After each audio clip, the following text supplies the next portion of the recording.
Well, frankly, we don't make that decision.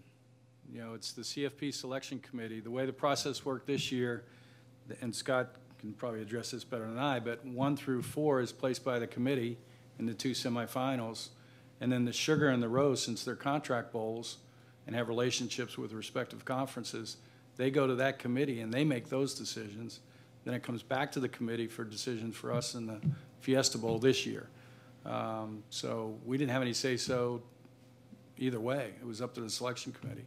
And that's part of the New Year's Six. You know that when you're getting in. Yeah, I'll add to that what Gary described is exactly how it works. And at that point, the 4 highest ranked teams available were Michigan, UCF, Florida, and LSU. And at that point, they looked at me and they said, "Scott, could you leave the room?" And so I did. And fortunately, I had food waiting on the outside, so I went and 10 minutes later, they brought me back in, and I looked on the wall where they have the screen and they have the matchups, and that's when I found out what happened. And there's some conspiracy theorists out there that like to imagine how things work, and that is pure fantasy. I sat for 5 straight weeks right next to Gene Smith from Ohio State. On my right, 2 seats over to my left was Joe Castiglione from Oklahoma.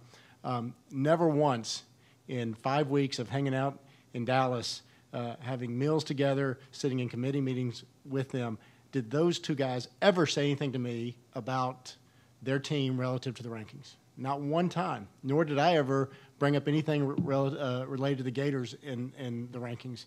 And so, and the same can be said for the placement in the bowl site. So there's a real respect for the process and the integrity that goes into it. The fact of the matter is, those guys are pros, and they're the best at what they do, and I try to emulate those guys. They're models of mine, and in the same way, I want to make sure that we're handling it the right way. So the committee does it, as Gary says, for a reason. They manage it the way they do for that very reason. The bowls don't get to politic. The schools don't get to politic. It's a very pure process from that standpoint, and the great beauty of it is we get great matchups, right? And so, and I said this to our good friend down in Orlando, the reporter the other day, Bianchi, if it had been us against UCF, that would have been a great matchup. We're blessed that it's us in Michigan because that's going to be a great matchup. And I know, like Dan said at the very beginning, we're fortunate to be in the New Year's Six, and that's a great honor, and it really doesn't matter who you play at that point. And I'll take it a step further. With respect to us, the Fiesta and the Cotton Bowl, we're access bowls, and typically nothing's written as far as I can understand. We understand that we're going to take the group of 5 champion one time, and then the other bowl take them the next time.